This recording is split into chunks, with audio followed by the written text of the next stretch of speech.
Os brasileiros estão conseguindo arrumar um espaço no orçamento e, com isso, comprar alguma coisa a mais que antes não comprava quando ia no supermercado, além do feijão com arroz, como salgadinhos, chocolates e cerveja. Pelo menos é isso o que mostra uma pesquisa do Instituto Kantar World Panel Division, que concluiu que entre março do ano passado e março deste ano, os brasileiros compraram quase 8% mais produtos. Entre esses itens, principalmente bebidas e doces. Isso se explica pelo aumento da renda com o reajuste do salário mínimo e pela inflação, que foi menor nos produtos básicos como verduras e carne e menor ainda nos produtos industrializados. A análise é do economista da Fundação IPAD da UFMG, Diogo Santos. Sim, isso é um reflexo muito evidente das mudanças na economia brasileira que têm ocorrido ao longo do último ano. Duas coisas fundamentais. A primeira, o aumento do salário mínimo, o aumento real do salário mínimo, ou seja, acima da inflação, aumentando o poder de compra das famílias. Isso, além de ser bom para quem ganha o salário mínimo, também é importante para quem recebe aposentadoria, pensão e os demais benefícios assistenciais que são vinculados ao salário mínimo. Ou seja, quando o salário mínimo cresce, essas outras rendas também crescem. Como o salário mínimo subiu acima da inflação, então abriu um espaço maior na renda dessas famílias. E, além disso, o segundo ponto é que a inflação nesse período ela foi mais controlada, ou seja, os preços subiram menos do que estavam subindo ao longo dos anos anteriores, por exemplo, quando a gente compara o que aconteceu com o preço das carnes ao longo da pandemia, que subiram muito. E agora, ao longo do último ano, vários cortes de carnes tiveram queda do seu preço médio. A inflação dos produtos supérfluos não subiu tanto assim também.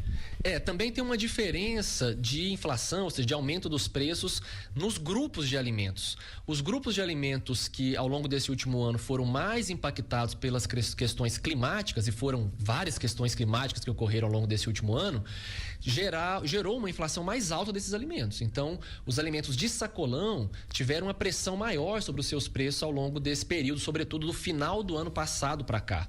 Já os alimentos industrializados, os itens ultraprocessados, eles sofrem menos essa pressão e, portanto, a inflação desses itens é menor, ou seja, o preço deles sobem menos. Portanto, é como se tivesse uma compensação aí, né? Os alimentos que são mais saudáveis, infelizmente, ficam mais caros relativamente aos alimentos não saudáveis.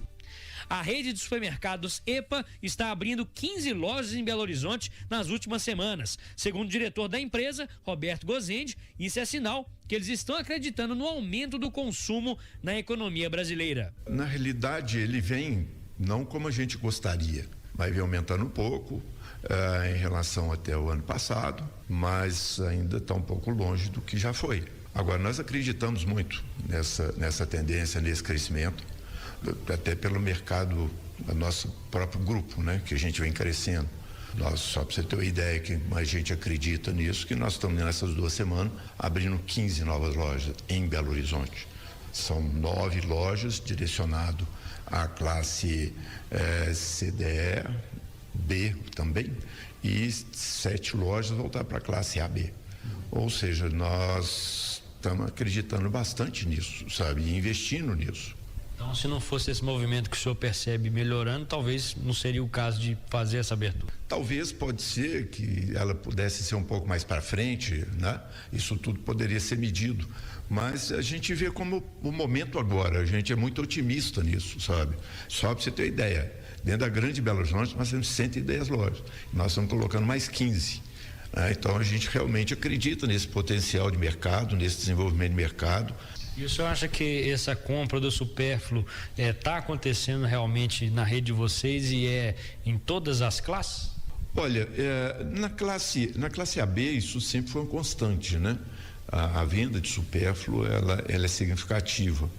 Se você for considerar na classe CDE, vem crescendo, não muito, mas vem crescendo, e é uma tendência das pessoas estarem valorizando, eu acho que mais a alimentação, voltado mais para isso, ao invés de outros gastos. Repórter Felipe Quintela.